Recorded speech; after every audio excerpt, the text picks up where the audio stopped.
dengan mengucapkan Alhamdulillahirabbil alamin. Salawat dan salam ke atas baginda dengan ucapan Allahumma salli ala Sayyidina Muhammad wa ala ali Sayyidina Muhammad. Moga-moga kita semua pada pagi ini, insyaAllah, marilah sama-sama kita ibu-ibu dan dirahmati Allah, kita berdoa semoga Allah Ta'ala muliakan kita semua, insyaAllah. Amin ya rabbal alamin. Dah makan ke? Makan lah. Ada tak makan lagi? Nah. Boleh Ustaz belanja. Nah. Slow je bunyi Ustaz belanja. Boleh. Nak ke apa, nasi lemak? Ketaki. Boleh. Minta Pak Mus masak. InsyaAllah kita sambung balik pengajian kita lepas di dalam kitab Pengingatan Muslimin bagi Asyrati As-Sa'ah, iaitu kitab Akhir Zaman, yang mana insyaAllah kita akan sambung kembali pengajian lepas mengenai hadis-hadis yang mana lepas kita mau bicarakan tentang alamatul sughra, iaitu tanda kiamat yang kecil. Bulan lepas kita dah bahas di dalam muka surat 4, pada muka surat 4, betul yang mana hadis yang last bulan lepas kita mau bicarakan hadis yang paling bawah sekali tu, muka surat 4, antalida amatu rabbataha wa antarahu fatal ghuratul alatul zu'a'asyai yatatawaluna fil bunyan. Iaitu bulan lepas lah. Betul Ustaz? Tidak? Betul Okey, cuba tengok sedikit nota kaki di kanan tu. Nota kaki di kanan Okey, nota kaki di sini mengenai pertanyaan kafir Mekah kepada Nabi SAW berkaitan bilakah nak berlaku kiamat. Ni. Baik, tengok nota kaki saya. Qala mu'allif rahimahullahu ta'ala wa nafa'ala bi ulumihi wa ulumina fid darain amin rabbil alamin. Kata tuan pengarang kitab rahimahullahu ta'ala, seperti jatuh pertanyaan ahli Mekah kepada Nabi SAW dalam Quran yang mulia, wa yas'alunaka 'anis sa'at ayyana mursaha qala innaha ilmuha inda rabbi la yajliha liwaqtiha hingga la ta'tikum illa baqtatan. Dia tak ada baris tu. Ni kitab lama ni. Nah, kena belajar bahasa Arab lah. Kena tulis baris. Okey. Wa yas'alunaka 'anis sa'ah. Letak baris tu, letak baris. Nota di tepi tu. Nampak tak yang di tepi tu? Ni, dekat tepi ni. Ni. Yang tepi tu. Yang tak ada baris ke? Tak ada. Tak ada. Tengok nombor 1 nota tepi kaki tu. Seperti jatuh perkataan ahli Mekah kepada Nabi SAW dalam Quran yang mulia, dalam kurungan wa yas'alunaka wa yas'alunaka 'anis sa'atu ayyana mursaha qali innama ilmuha ataupun qul innama ilmuha inda rabbi la yajliha liwaqtiha hingga la ta'tikum illa baqtatan. Sebab kena tulis baris tu sebab gini, sebab nanti nak baca balik kan kepada anak-anak nanti. Baik. Sedang menanya mereka itu ahli Mekah akan dikau ya Muhammad daripada hari kiamat. Satu hari penuh orang Mekah ni tanya Nabi, ya Muhammad, bila nak berlaku kiamat ni? Bukan zaman kita sahaja yang tanya, Ustaz, bila nak berlaku kiamat? Amboi. Tanya ni macam dah kuat iman Ustaz, bila nak berlaku kiamat? Allah Rabbi, soalan berat ni sambil nak jawab ni. Okey, apabila biku bila hasilnya kiamat katanya olehmu. Allah Ta'ala suruh Nabi kata kepada orang kafir Mekah ni, kata olehmu sesungguhnya yang mengetahuikan dia bila nak berlaku kiamat itu di sisi Tuhanku. Maksudnya hanya Allah Ta'ala sahaja yang mengetahui bila nak berlaku kiamat. Tiada mengetahui akan nyata perkerjaannya malaikat Tuhanlah. Tidak datang ia pada kamu malaikat dengan terkejut, kata Allah Ta'ala. Allah Ta'ala suruh Nabi jawab, Muhammad kamu jawab macam ni dekat kafir Mekah, yang mana hari kiamat ni hanya Allah sahaja yang mengetahui. Jibril pun tak tahu, Nabi-Nabi lain pun tak tahu nak bila berlaku kiamat. Maka Allah Ta'ala ajar pada Nabi jawab kepada orang kafir Mekah, nak berlaku kiamat ni hanya Allah Ta'ala sahaja yang mengetahui. Dan tetapi kata Allah, kiamat tu akan berlaku dengan terkejut. Tiba-tiba datang kiamat. Tu. Tapi kata ulama, kiamat ni akan berlaku pada hari Jumaat. Tu. Dia faham dah? Jadi oleh itu dalam ayat ini, wa yas'alunaka 'anis sa'ah, cerita ni bukan main-main tuan-tuan, ibu-ibu dan mati Allah. Orang kafir Mekah ni dia datang tanya Nabi SAW, tanya ni dalam bentuk perli. Kan Nabi Muhammad ni penyampaikan wahyu kan. Bila datang dia orang ni, orang kafir Mekah, dia pun tanya, ya Muhammad, aku tengok kamu ni macam tahu semua je. Waalaikumsalam. Jadi orang kafir musyrik Mekah ni, dia pun tanyalah Nabi, ya Muhammad, kamu ni utusan Allah, nampak macam semua kamu tahu. Kul innama ilmuha inda rabbi. Beritahu pada kami bila berlaku kiamat. Maka Allah Ta'ala ajar, kul innama ilmuha inda rabbi, katakanlah ya Muhammad, nak jadi kiamat ni ilmu ada diri Allah semata-mata. Maksudnya hanya Allah Ta'ala sahaja yang mengetahui bila nak berlaku kiamat. Allah beritahu dekat Nabi, suruh beritahu macam tu dekat orang kafir Mekah. Maksudnya apa dia? Tiada siapa pun yang mengetahui bila nak berlaku kiamat ni. Sebab ini termasuk daripada perkara-perkara ghaib. Tapi kalau ada ustaz mengatakan kiamat berlaku 2024, oh hebat ya. Hebat daripada malaikat, hebat daripada Jibril lagi. Maka hari kiamat ni tak ada siapa mengetahui. Allah tak ada sendiri beritahu macam ni. Maka oleh itu ibu merahmati Allah, walaupun ada orang kata kiamat ni berlaku 2024, habis kalut habis habis pakat simpan beras habis dan beras mahal ni habis kalut, habis bukti kerja. Pasal apa dia? Kiamat berlaku 2024. Jadi berhasilnya ibu-ibu merahmati Allah, kita kena faham yang tahu bila nak berlaku kiamat hanya Allah Subhanahu Wa Taala sahaja. Bukan malaikat Jibril saja tak tahu. Sedangkan Jibril AS ni tukang bawa wahyu kepada Nabi. Jibril pun tak tahu Nabi dah berlaku kiamat. Jadi pengetahuan nak jadi kiamat ni Allah Ta'ala kata hanya hak milik Allah Subhanahu Wa Ta'ala. Dia faham ni? Hanya milik Allah Subhanahu Wa Ta'ala. Tu wa ma yudrika la'allakum sa'ata takuna qariba. Dan tidak engkau ketahui barangkali ia hampir. Tuhan kata kita tak tahu nak jadi kiamat tu bila, tetapi kaedah kiamat tu ialah semakin hampir.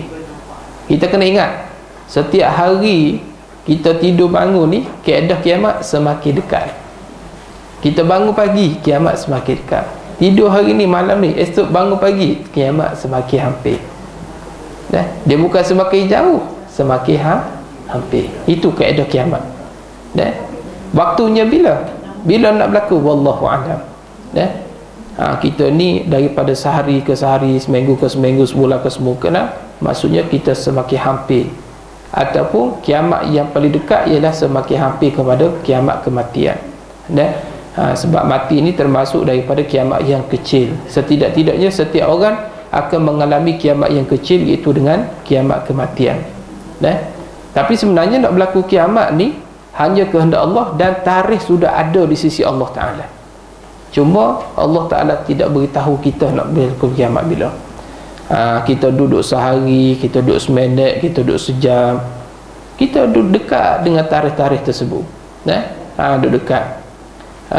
Ni Allahu Rabbi dah. Maksudnya apa dia? Kaedah kiamat, prosesnya semakin hari semakin dekat. Semakin hari semakin dekat, semakin hampirlah kiamat. Tapi setidak-tidaknya kiamat yang paling kecil bagi setiap orang ialah kiamat kematian.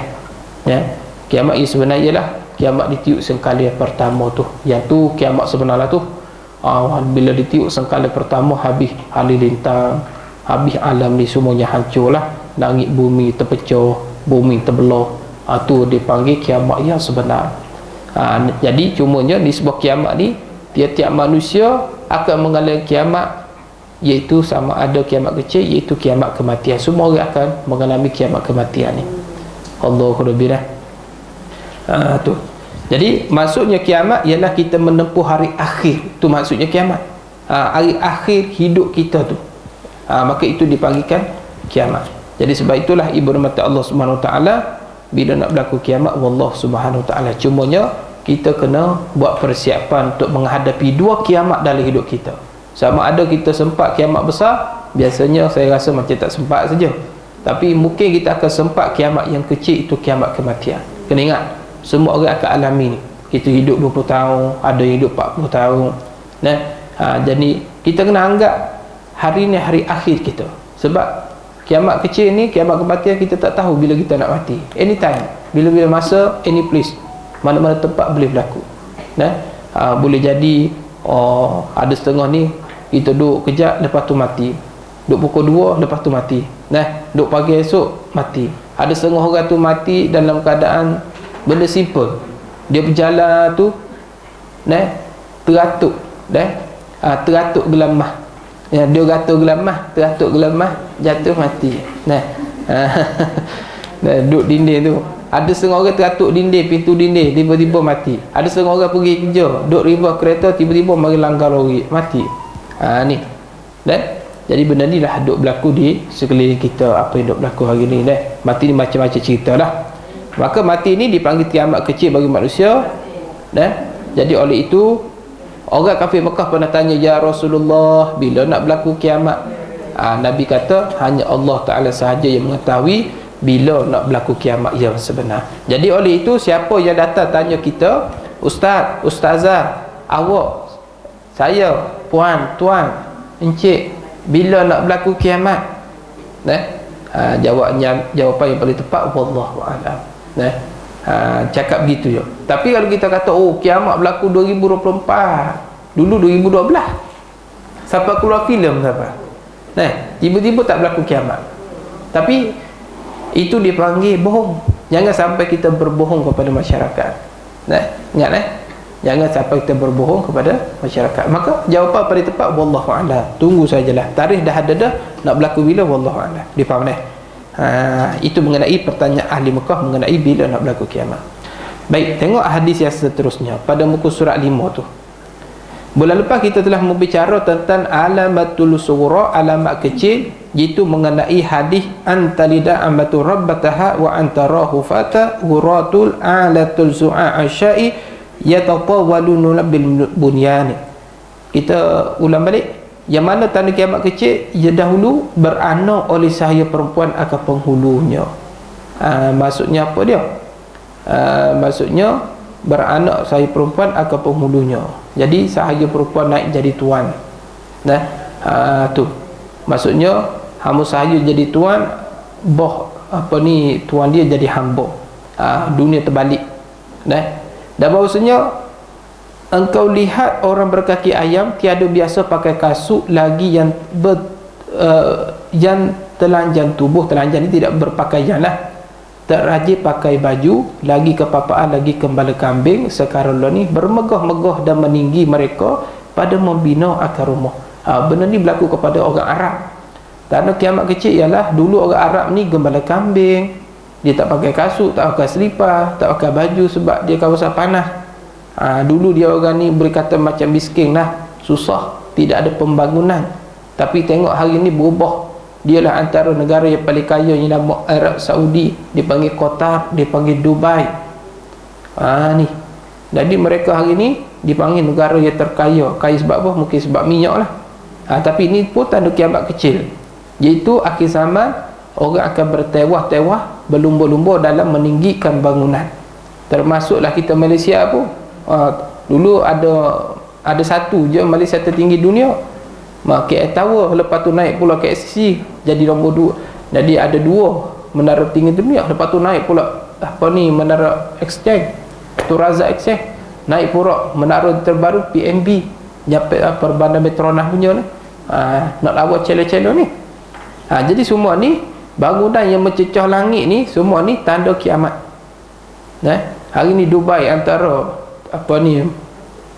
Burj Khalifah, antara tertinggi di dunia. Tuan-tuan, tinggi tu lah, tak sampai 1 kilometer ke, lebih kurang. Tinggi. Jadi sebab itulah dalam hadis ni menyebut bermegah-megah dan meninggi mereka akan membina akan rumah. Tu dia kata apa dia? Orang yang duk bermegah dengan binaan, dia duk meninggikan bangunan, itu semua tanda kiamat yang kecil. Jadi boleh kita faham semua tanda kiamat kecil kebanyakan semua dah berlaku dah. Dan ada beberapa tanda kiamat yang masih belum berlaku lagi. Ni ibu-ibu kena sedar benda ni. Dan setengah daripada hadis Nabi SAW seperti barat sabda Nabi SAW dalam riwayat Tirmizi, inna min asyrati as-sa'ati an yurfa'al ilmu wa yazhara jahlun wa yafsuz zina wa yashrabul khamru wa yaksurat nisa'u wa yakillar rijalu hatta yakuna li khamsina imra'atan qayyimu wahidun. Apa kata Nabi? Artinya ni tanda kiamat kecil lah ni. Sesungguhnya setengah daripada tanda-tanda kiamat itu, yakni tanda kiamat yang kecil, bahawasanya diangkat ilmu dengan mati orang alim. Ingat, tanda kiamat kecil ialah Allah angkat ilmu dengan cara mati orang alim, iaitu yurfa'a ilmu, diangkat ilmu tu dengan cara mati orang alim. Bukannya Allah angkat ilmu seperti kita angkat rumput disertakan akal, bukan begitu. Tetapi dengan cara Allah matikan orang alim.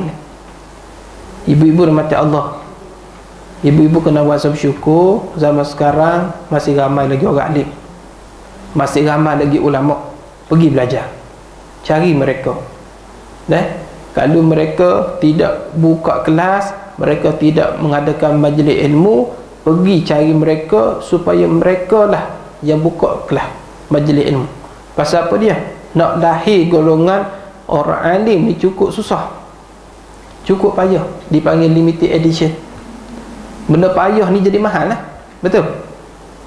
Sehingga diibaratkan oleh ulama, satu orang alim ibarat seperti 1000 manusia biasa. InsyaAllah sampai tahap tu sekali nak memuliakan orang alim. Sebab itulah kita kena jaga orang alim ni, kerana mereka lah yang boleh kata seperti mana mengambil tugas Nabi SAW. Al-ulama warisatul anbiya. Ulama ni pewaris Nabi. Tak ada satu orang lain yang kita boleh harapkan, ialah ulama lah yang kita kena harapkan. Kerana ulama dipanggil pewaris Nabi. Dialah pembawa hadis, dialah yang baca Quran, dia baca tafsir, dia beri kepahaman kepada kita dalam bab ibadat. Dia segala-galanya yang membantu dalam tugas Nabi dalam menyampaikan dakwah. Jadi sebab itulah akhir zaman ni orang alim semakin berkurangan. Bila orang alim berkurangan, ilmu pun berkurang. Satu akhir zaman kita dah alami, orang alim sudah berkurang. Nak cari seorang betul-betul alim cukup susah zaman sekarang ni. Nak cari orang betul-betul pakar cukup susah. Dia tak sama doktor biasa dengan doktor pakar, sama tak? Dia tak sama. Doktor biasa bolehlah cek-cek ni kan, tapi pakar ni, pakar bidah tulang contohnya. Kalau dia ni masalah tulang kronik, kena pergi jumpa doktor tulang. Doktor tulang dia tahu selok-belok apa masalah penyakit yang berkaitan tulang ni. Begitulah orang alim ni, maksudnya dia alim dalam bab tu, dia alim bab ilmu fiqh, bab tasawuf, bab ilmu agama ni, maka mereka lah yang membawa manusia daripada kegelapan kepada cahaya. Ingat, kepentingan orang alim ni cukup penting, kerana orang alim lah yang membawa kita kepada syurga. Ibu bapa dah hanya tugas melahirkan, tetapi tugas siapa yang membawa satu orang yang lahir ke dunia masuk ke pintu syurga? Siapa? Orang alim lah. Sebab tu orang alim ni tugas dia nak bawa manusia daripada gelap kepada cahaya, daripada jahil kepada pandai,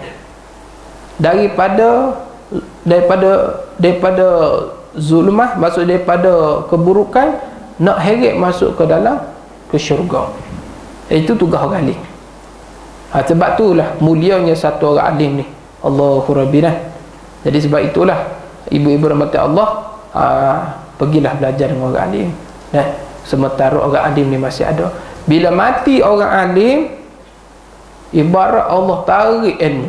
Orang alim ni dia bagi contoh, orang alim ni ilmu banyak. 12 bidang ilmu duduk dalam diri dia. Bila Allah mati orang alim, 12 ilmu tu hilang. Allah Rabbi sayang. Dan akhir zaman ini akan berlaku, ilmu semakin berkurangan. Kadang-kadang anak murid belajar dengan seorang guru ni. Guru ni memiliki ilmu 80% contohnya. Anak murid pergi belajar tuan guru, dia tak akan dapat 80%. Biasanya akan dapat lebih kurang 60% saja. Dan anak murid lain pergi belajar dengan anak murid tu, yang 60% dia jadi berkurangan, jadi 40%. Jadi anak murid ni kemudian datang anak murid lain belajar dengan anak murid yang kedua dia pula. Jadi pada 40% ilmu dia akan sebar, takkan 40% dia habis, mesti dia sebar lebih kurang 20% saja. Begitulah ilmu semakin berkurangan di akhir zaman. Akhirnya yang paling teruk sekali, Allah angkat dengan ilmu dengan cara matinya orang alim. Habis orang alim mati, apa yang berlaku? Timbul golongan jahil. Ni akhir zaman ni. Akhir zaman, dulu orang alim pesan kepada masyarakat yang jahil ni, pergilah belajar banyak-banyak. Hari ni orang jahil pesan kepada orang alim, ustaz ni kena belajar lagi ni. Tengok, dia tak belajar pun, tapi dia suruh ustaz belajar lagi. Banyak ustaz salah. Ustaz dia hamba dia. Betul ibu-ibu rahmati Allah. Ni akhir zaman. Alim ulama dipersalahkan, orang pandai dituduh, orang jahil diangkat. Kerana apa? Orang alim dah mati dah ni, ilmu dah semakin berkurang, maka timbullah golongan jahil. Maka bila timbul golongan jahil, maka rosak alam ni. Ketika rosak tu, orang semua dalam jahil, ketika tu dajjal keluar. Boleh faham dah kaedah kiamat. Allah itu tuan-tuan rahmati Allah, ibu-ibu rahmati Allah. Jadi Allah matikan orang ni. Sebab apa? Ilmu ni dia tak boleh mewarisi seperti harta pusaka. Kalau harta pusaka, kalau bapa dia mati, terus boleh pindah kepada anak bini, betul? Faraid. Tapi kalau ilmu yang duduk di dalam dada seorang bapa, nak transfer macam transfer apa ni, duit payment bank tu, boleh? Tak boleh. Dia mesti anak tu, walaupun anak tu nama anak tok guru, dia mesti kena belajar juga, kena menadah kitab juga, nak jadi alim seperti bapa dia. Jadi oleh itu ibu-ibu rahmati Allah, kita kena ambil kesedaran di sini, bahawasanya pentingnya kita belajar dengan orang alim. Tapi satu perangai orang akhir zaman ni, dia nak semua dihidang. Kita nak dapat ilmu, tapi kita nak semua yang dilayang seperti VIP. Kalau boleh, kita nak makan ikan goreng dah ada atas meja, sayur masak lemak dah atas meja, kari kambing dah ada atas meja, hari ni kopi panas dah ada atas meja, kopi panas. Semua nak dihidang. Tapi dia tak mau masak, dia tak mau goreng ikan, dia tak mau, tahu dia mau benda tu. Mesti dihidang. Kalau tak dihidang, dia tak mau makan. Begitulah perangai orang akhir zaman. Dia nak ilmu ni ibarat ilmu biar ada depan mata. Ustaz kena datang sini, lepas tu ustaz kena berangkak pergi jumpa dia. Ini akhir zaman. Zaman dulu nak dapat ilmu, anak murid merangkak pergi cari tok guru. Nak dapat ilmu ni, anak murid pergi ketuk pintu tok guru. Ustaz nak belajar hari ni ustaz. Dulu anak murid ni tolong masak pada tok guru. Anak murid tolong basuh baju tok guru. Zaman Rasulullah, Anas bin Malik tukang bawa baju, tukang bawa selipar Nabi SAW. Itu baru betul cara nak dapat ilmu zaman dulu. Tapi zaman sekarang sudah terbalik dah. Bahkan ada setengah ustaz pula terpaksa kena keluar modal banyak-banyak untuk anak murid tu belajar, tapi anak murid tak mau belajar juga. Kadang-kadang berlaku di kawan saya, dia pergi ke pedalaman orang asli lah. Orang asli ni cara nak pujuk dia nak belajar agama ni, kita mesti kena ambil hati dia. Jadi tok guru pula kena ambil hati, beli kuih dah, kuih lepak pisang dah. Okey, hari ni ada kuih, dia pun ramai datang ada kuih ni, baru dia belajar dah. Kalau tak bagi kuih tak boleh. Dan perangai orang asli ni, kita kena pergi teka hati tok batin dia. Kalau tok batin dia tak mari, rakyat dia tak datang dah. Dia jenis satu perangai macam tu. Jangan jadi macam tu. Kita nak ilmu ni, kita tak boleh perangai kita sombong dengan ilmu. Kita kena rendah diri dengan ilmu. Kita kena cari orang alim, kita kena belajar. Itu baru betul. Itu kaedahnya. Jadi oleh itu ibu mati Allah, tanda kiamat yang kecil ialah Allah angkatkan ilmu dengan cara matinya orang alim. Tengok ibu-ibu hari ni orang alim semakin berkurangan. Orang alim ni dah, tok guru saya pun dah banyak dah mati. Mudi-mudi pondok apa semua dah mati dah. Allah, tinggal anak murid saja. Anak murid pun dia alim tapi tak sama seperti ilmu guru-guru dulu. Dia tak sama. Allah Rabbina. Itu tanda kiamat yang kecil yang pertama. Nabi kata. Dan tanda kiamat seterusnya, nyata kejahilan. Pasal apa dia jelas kejahilan? Sebab orang alim dah mati dah. Tak ada dah orang alim nak ajar manusia tentang kebaikan, tak ada orang alim nak ajar manusia tentang ibadat. Semuanya lahir golongan jahil. Bila Nabi kata apa dia? Yakunu fil akhir zamani ulbadu jahil al-ilmu fusaku. Akhir zaman akan berlaku satu golongan yang mana mereka rajin ibadat. Semuanya rajin ibadat, rajin umrah, rajin apa-apa pun rajinlah dalam ibadat. Berzikir rajin, baca Quran rajin, satu hari berkhotam-khotam Quran. Kalau bercakap sikit subhanallah, sikit-sikit alhamdulillah, sikit-sikit Allahu akbar. Harga beras ni Allahu akbar. Mulut dia zikir kan? Mulut dia zikir. Tapi sayangnya mereka lakukan amal jahilun, kata Nabi. Mereka buat dalam keadaan jahil. Sah dah amal kita buat jahil? Tidak sah. Bila berlaku ni dekat-dekat dajjal nak keluar dah. Maka bila mati orang alim, tak ada orang nak ajar kebaikan, tak ada orang ajar ilmu, maka lahir golongan kejahilan. Maka ketika tu di tengah-tengah jahil itulah berlaku kerosakan dajjal akan keluar. Maka sekarang ni step-step generasi jahil kembali. Dulu jahil, dulu zaman jahil dah. Memang dia orang tu awal-awal Nabi tak diutus lagi. Sekarang ni Nabi dah diutus dah. Tapi nak kembali kepada jahil. Tapi benda ni tuan-tuan, ibu-ibu rahmati Allah, boleh tengok kepada bumi Arab. Nak berlaku kiamat, tengok balik kepada bumi Arab. Arab hari ni semakin ke arah kerosakan. Kalau rosak orang Arab, nak kiamat lah. Ni bumi Arab hari ni, dan masyarakat Arab dia akan kembali kepada zaman jahil. Dia akan menghalalkan benda-benda yang ditegah oleh syarak. Dulu disko ada tak? Tak ada. Konsert ada tak? Tak ada. Nanti satu saat nanti Madinah yang tuan-tuan pergi tu, ibu-ibu yang pergi ke Mekah nanti satu hari nanti, tuan-tuan rasa Mekah ni macam tempat biasa. Nanti ada orang pakai seluar pendek datang ke Mekah Madinah. Nanti orang tak pakai tutup aurat datang ke Madinah. Satu hari nanti. Pasal apa dia? Yang pergi tu ialah banyak golongan jahil. Masya Allah dah. Benda dia akan berlaku. Maka berhati-hatilah. Jadi sebab itulah kita sampai sekarang ni kena keluar daripada kejahilan dengan cara bita'adu, dengan cara belajar. Kok mana pun kena belajar. Saya dah tua dah ustaz, jangan bagi alasan tua. Nanti jadi kakak tua. Ibu-ibu dalam beragama, jangan anggap agama ni mengikut usia. Tidak. Agama ni tulu zaman sampai ke mati kita kena belajar. Tak ada istilah tua ke muda. Yang paling penting kita kena mula daripada sekarang, dekati agama, keluar daripada medan kejahilan. Itu kewajipan kita. Sebab apa dia? Kerana takut kita termasuk dalam golongan muqallid. Muqallid ni ibadat ikut orang.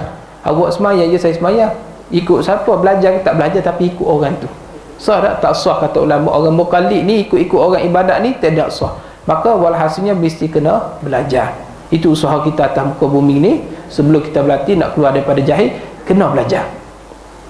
Tu belajar pun mesti kena belajar ikut aturan. Kalau boleh lepas pada angin dulu. Dan seterusnya tanda kiamat kecil, banyak orang yang berzina. Batu wa yafshuz zina. Akhir zaman ni tanda kiamat kecil, ramai orang berzina. Maksudnya terang-terang zina.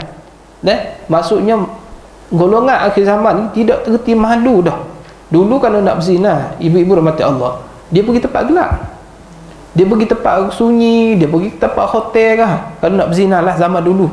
Maksudnya selindung daripada pandangan orang. Zaman sekarang berzina depan mata je. Benda ni diterjemah dalam banyak masyarakat seperti berlaku di Eropah dan sebagainya. Di Malaysia ni jarang-jaranglah nampak dah. Tu pun nampak di celah semut sambung dah. Tepi pokok apa ni, pokok bunga rambutan dah. Tepi pokok bunga tai ayam dah. Duk tepi-tepi bawah.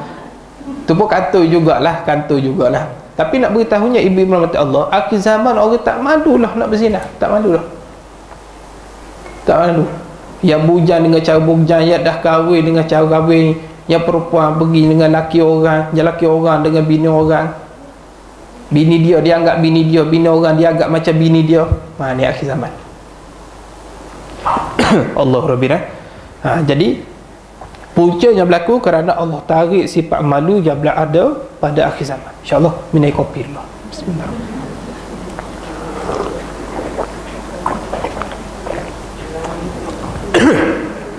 Boleh faham dah ibu-ibu rahmati Allah. Satu, ibu-ibu kena ingat, akhir zaman bila Allah Ta'ala tarik sifat malu ni, sedangkan sifat malu ni lah yang menghalang satu orang daripada melakukan maksiat, maka penting ada sifat malu. Ingat ibu-ibu, kalau Allah Ta'ala tarik sifat malu, maka berhati-hatilah.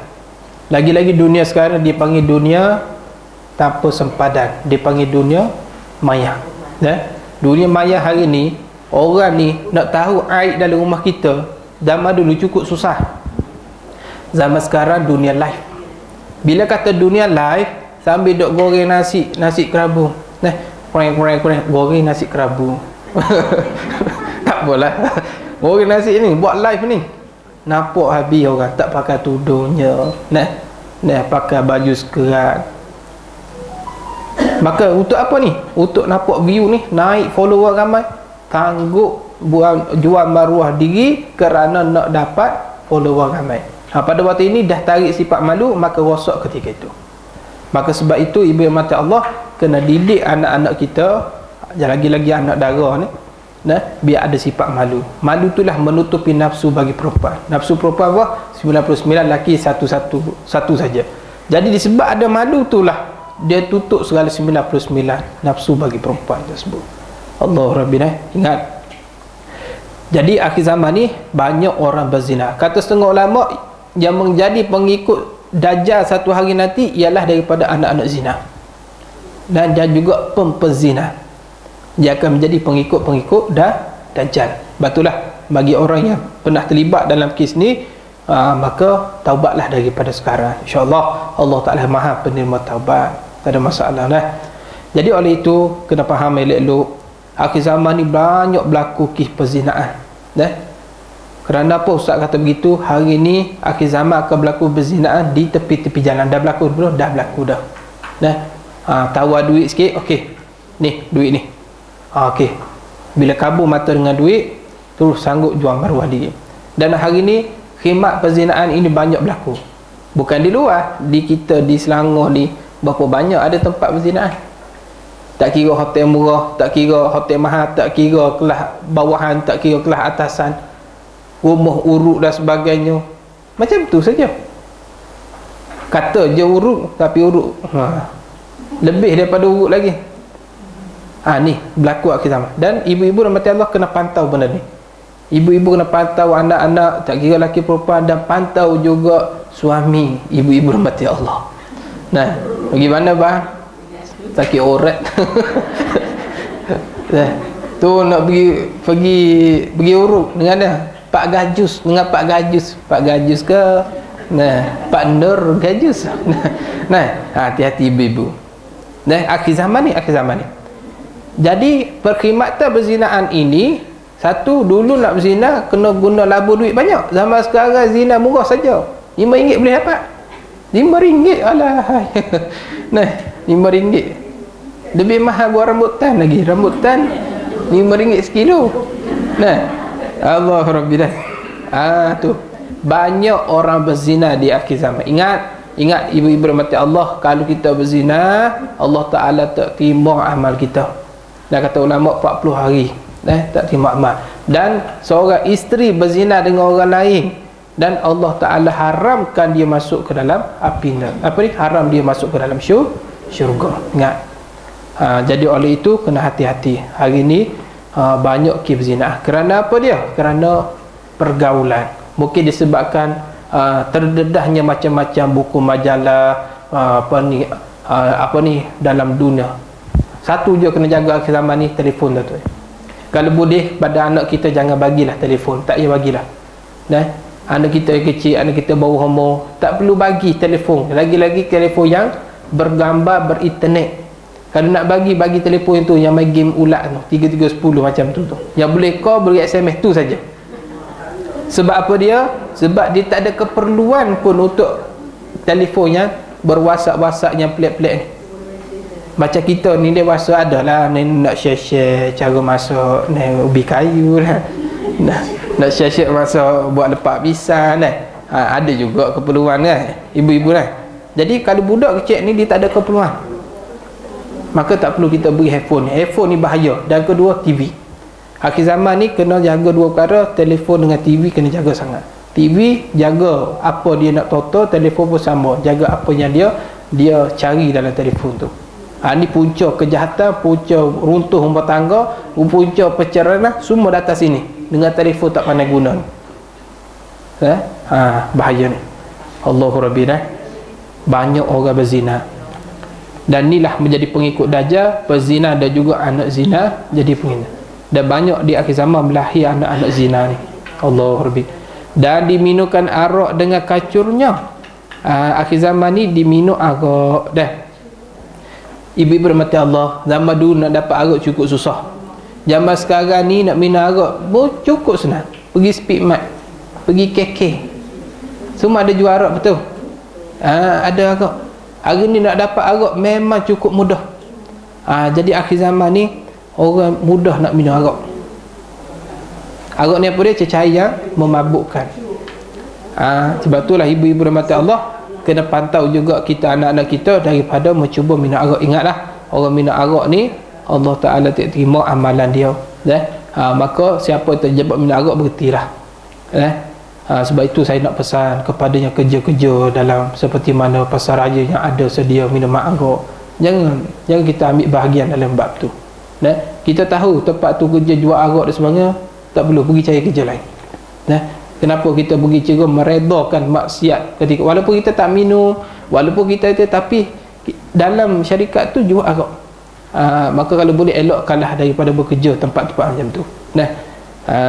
Jadi akhir zaman ni banyak minum arak. Allah akhirat esok orang minum arak ni, kata ulama dia akan dikumpulkan bersama Haman, Korun dan Naham.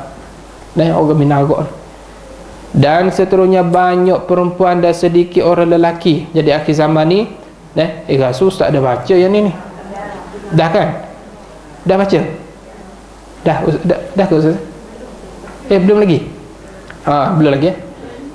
Dan banyak perempuan dan sedikit orang lelaki. Akhir zaman akan berlaku dilahirnya anak perempuan lebih ramai daripada anak lelaki.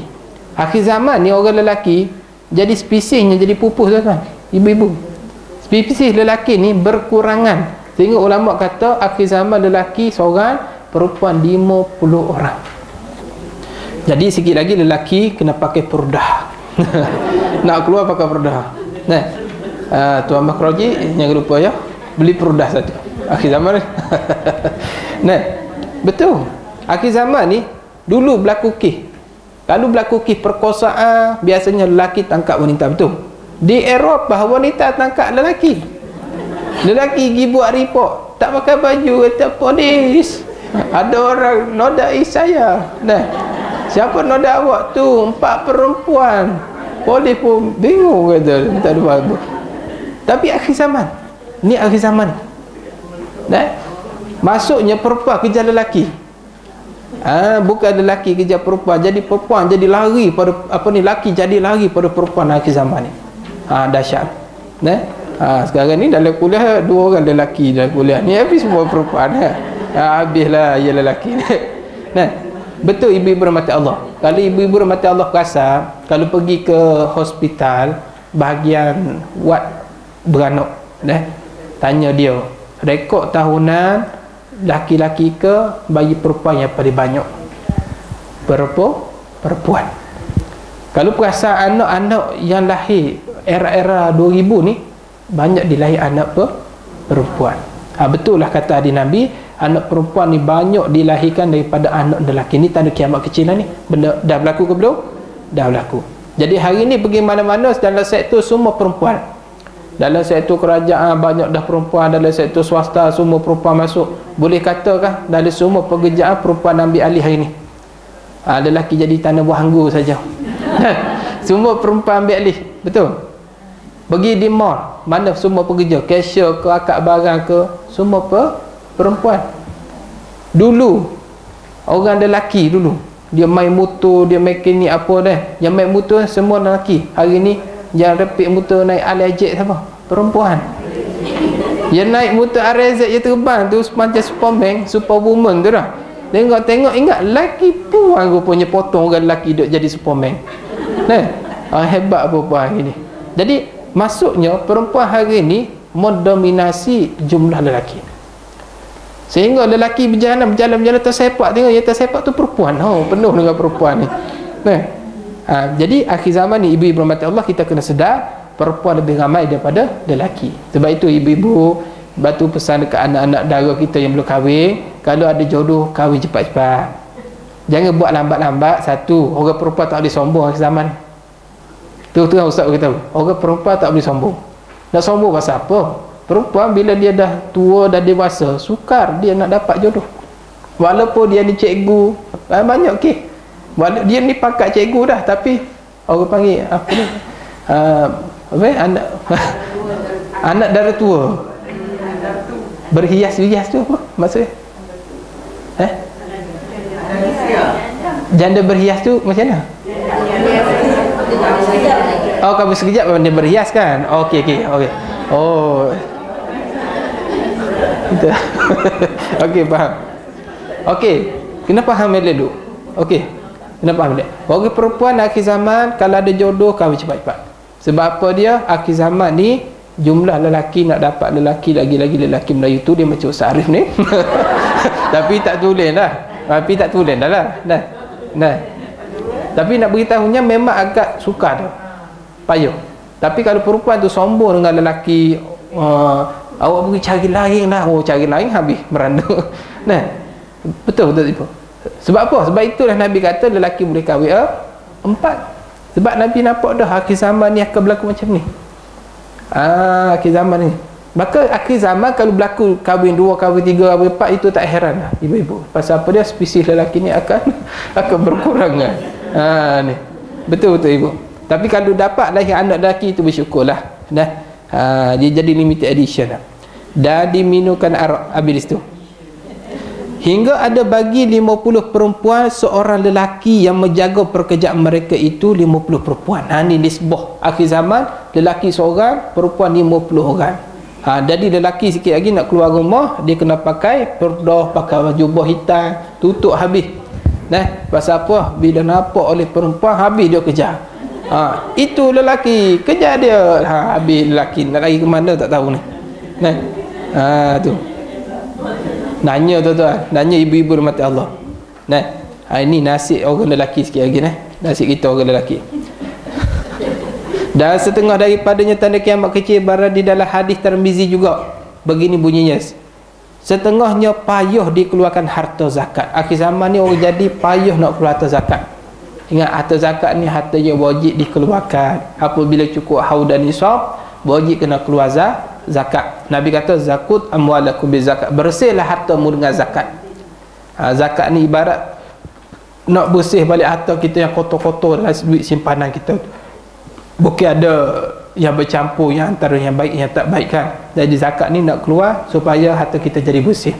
Nah, kerana apa dia takut keluar zakat? Kerana takut ruginya. Ni berlaku seperti mana Qarun. Qarun dulu hidup pada zaman Nabi Musa AS. Yang mana Qarun ni masa dia susah dulu, dia minta dengan Nabi Musa, ya Nabi Musa tolong doa kalau aku jadi orang kaya. Nanti jadi aku orang kaya, aku tolong orang susah.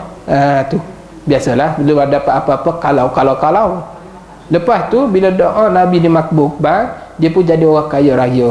Qarun lah. Bila kaya raya, Allah Ta'ala pun turun perintah supaya Qarun keluar zakat. Jadi Qarun tak mau sebab takut rugi, takut bankrupt, takut hartanya kurang. Akhirnya Allah laknat dia, jatuh tenggelam dalam bumi, termasuk harta dan jasad dia.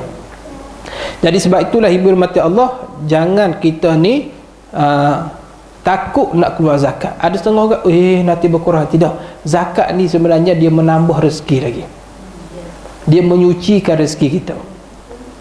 Jadi sebab itulah kita kena tengoklah, kalau zakat emas kena keluar, zakat padi kena keluar. Tengok, jangan rasa takut. Dan itu hak Allah, hak fakir miskin. Beri ke kat mana.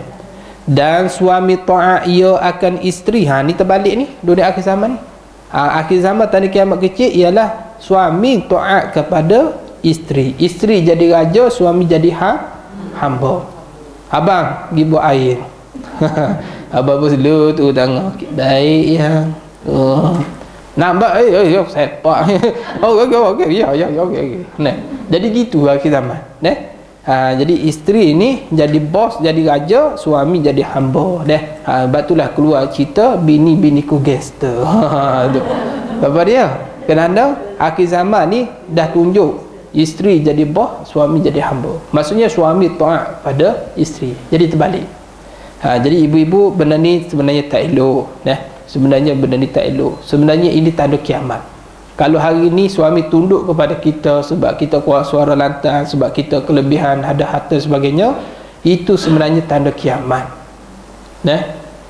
Ni Allah Rabbi, benda ni tak elok sebenarnya. Sebab tu seorang isteri jangan sampailah suami tu jadi hamba kita. Walaupun kita ni kita lebih daripada suami, kita ada pangkat lebih pada suami, jangan kita rasa kita ni lebih pada suami. Kita kena rasa seorang isteri di bawah suami, biar rasa suami lebih daripada kita. Itu kaedah dia. Jadi suami taat ia akan isteri dia. Allah Rabbi. Ni akhir zaman lah ni, akhir zaman ni berlaku. Minta berlindung lah benda-benda yang akan berlaku akan datang. Jadi berkaitan suami isteri ni kena faham lah. Jadi hari ni dipertotokan sebaliknya. Suami jadi la'am, senyap sunyi, tak kata apa. Bini kata ya, bini kata ya, tak kata apa. Bini suka lah bila suami ni dengar kata arahan betul.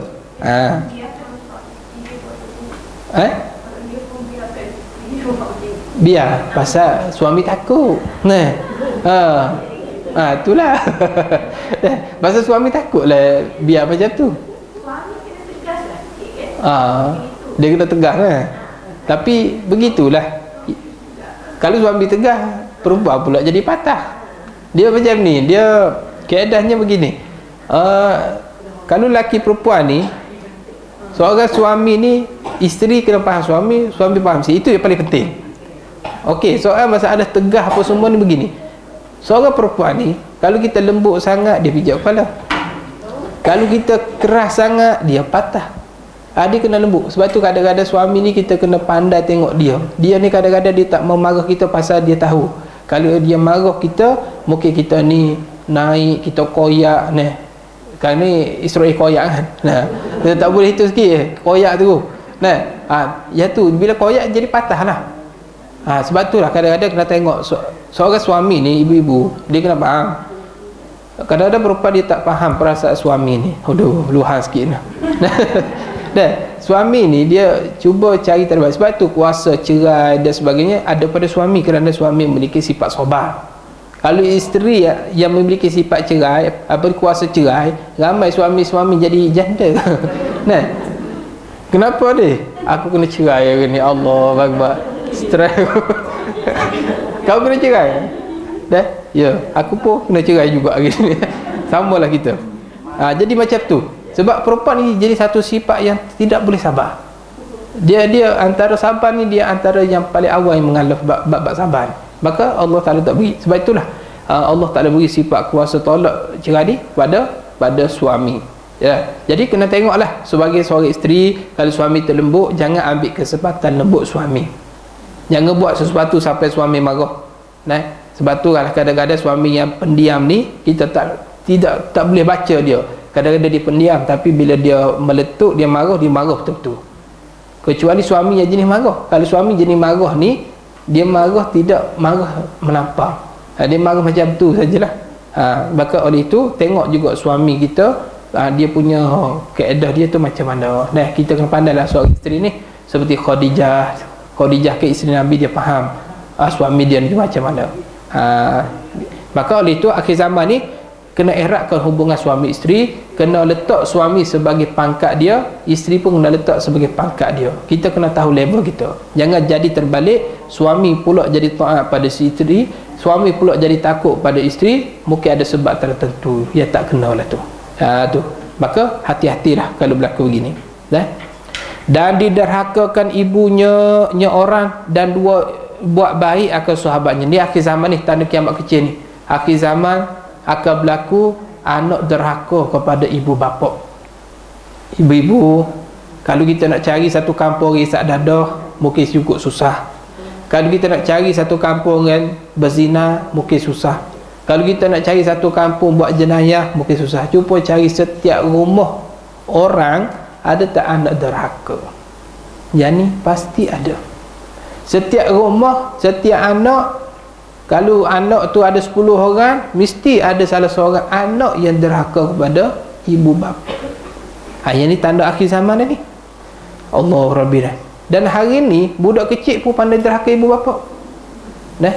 Pasal apa dia? Sebab itulah ibu-ibu pentingnya didikan agama kepada anak-anak hari ni. Pentingnya jaga adab. Yang paling penting budak-budak zaman sekarang didik dengan adab. Zaman sekarang zaman kekurangan adab. Bahaya ni zaman kekurangan adab, sehingga al-adabu fawqa min ilmi, adab lebih tinggi daripada ilmu. Kalau ilmu tinggi tapi tak ada adab, tak ada guna. Kalau orang itu beradab, sudah tentu dia berilmu, dan belum tentu orang berilmu beradab. Boleh faham tak? Maka sebab itulah kena jaga anak kita biar beradab dengan orang tua, beradab dengan ibu bapa. Jaga, beri tahu contoh yang ada adab yang baik.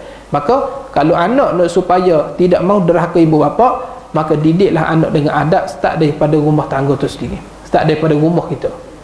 Maka kita yang kena mula, kena beri contoh yang baik. Kita nak anak kita baik, tapi kita buat anak kita macam mana? Jadi anak dia akan ikut cara kita. Jadi kita lah mencorak kehidupan anak-anak, maka kita lah kena mula dahulu buat akhlak yang baik depan anak-anak. Contohnya mudahlah, isteri ni dia pergi sepak suami dia. Jadi bila besar anak pun sepak pula mak dia. Pasal apa dia? Anak dia kata mak dulu sepak ayah boleh. Sekarang sepak mak pula. Boleh faham dah? Betul penting akhir zaman. Sebab itulah anak derhaka ni banyak sangat, anak derhaka ni. Allahu Rabbi. Dan minta berlindung dengan Allah Ta'ala supaya Allah jadikan anak kita anak yang soleh, yang taat. Ambil doa Nabi Ibrahim, Rabbi habli minas salih. Doa selalu, ya Allah jadikanlah anakku anak yang soleh. Rabbi habli minas salihin. Itu doa Nabi Ibrahim tu. Ingat Allah Rabbina. Ibu-ibu ada satu tip. Kata Abalais asama qandi. Ada satu hari orang tanya dia, ya Abalais, aku ni anak derhaka. Aku ni mak ibu bapa aku dah mati meninggal dunia. Jadi aku tak sempat minta maaf masa dia hidup dulu. Adakah Allah Ta'ala masih boleh mengampuni dosaku? Kata Abalais, ya Allah Ta'ala boleh lagi mengampuni dosa kamu. Walaupun ibu kamu dah mati, kamu tak sempat minta maaf, kamu lakukanlah 3 perkara ni. InsyaAllah dosa kamu yang derhaka pada ibu Allah boleh ampun juga. Yang pertama, kamu mintalah ampun ke atas kedua ibu bapa kamu yang dah mati itu. Yang kedua, kamu bersedekahlah di atas nama kedua ibu bapa kamu. Yang ketiga, kamu hubunglah silaturrahim keluarga bapa kamu. Maksudnya kalau bapa dia, arwah bapa dia ada adik-beradik, saudara mara, hubung balik silaturrahim. Kalau kamu buat ketiga-tiga ini, Allah Ta'ala boleh mengampuni dosa kamu yang derhaka masa kamu dengan ibu bapa kamu masih hidup dulu, walaupun kamu tak minta maaf. lakukan 3 perkara itu. Jadi oleh itu ibu-ibu kena buat benda-benda ni. Mungkin kita semua ada derhaka dengan ibu bapa kan. Jadi Nabi SAW tak sempat derhaka ibu bapa, kerana Nabi ketika kecil ibu bapa dia dah meninggal. Jadi Nabi ni Allah Ta'ala selamat dia daripada derhaka ibu bapa. Jadi siapa-siapa yang ibu bapa dah mati awal, maksudnya dia tak ada dosa dengan ibu bapa dia. Tapi kita ni lah, ibu bapa masih hidup lagi, banyak dosa kita yang bawa. Sebab itu ibu-ibu, yang paling penting apa dia? Jangan kita kecilkan hati ibu bapa kalau ibu bapa ada lagi lah. Jangan kecilkan hati ibu bapa. Kalau kita mengguruskan hati dia, ibarat kita anak yang derhaka. Sebab tu Nabi kata jangan kata jangan kata pun pada ibu bapa kamu. Jangan. Mak pergi beli santan, malah lah mak, malah tu termasuk derhaka. Tak boleh kata tak boleh kata Macam mana tak mau derhaka? Kata ya dulu. Mak kita telefon, mak Aisyah, mak nak minta tolong sikit ni. Okey, ya mak, ada apa mak? Dengar dulu kata mak tu. Jangan siapa dia kecil hati. Sebab siapa redha Allah fi redha walidah, redha ibu bapa, redha Allah terletak pada redha kedua ibu bapa. Kalau murka ibu bapa, murkalah Allah Subhanahu Wa Taala pada anak tersebut. Anak yang derhaka tidak menepuh kebahagiaan dalam hidup dia. Ingat, biasa anak derhaka dia takkan bahagia. Nampak mewah, nampak kaya, tapi masalah datang sentiasa. Sebab itulah kita dengan ibu bapa ni kena minta maaf selalu dengan dia. Jangan jadi anak derhaka, dan Allah Ta'ala haramkan anak yang derhaka ni masuk ke dalam syurga. Ingat, apa benda pun dapat redha ibu bapa. Jangan. Tapi ibu-ibu, kita kena anggap ibu bapa kita ni mulia, lebih hebat, lebih pandai daripada kita. Akhir zaman ni, walaupun kita mengaji PhD, kita mengaji universiti, bila mengaji pandai sangat, kita kata mak ni tak pandai apa, mak duduk diam. Akhir zaman. Ni anak ciri derhaka lah ni. Mentah-mentah lah dia masuk universiti, mentah-mentah dia kerja hebat, dia ni PhD, tiba-tiba dia kata mak, okey, mendengar cakap saya mak, pasal saya ni mengaji tinggi mak.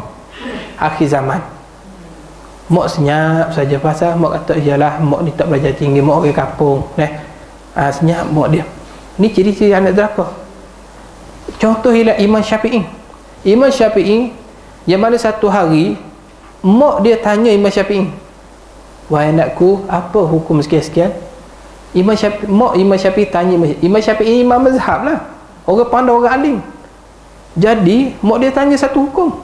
Jadi Imam Syafi'i punya hormat pada mak dia, dia tak mau jawab walaupun soalan tu dia boleh jawab.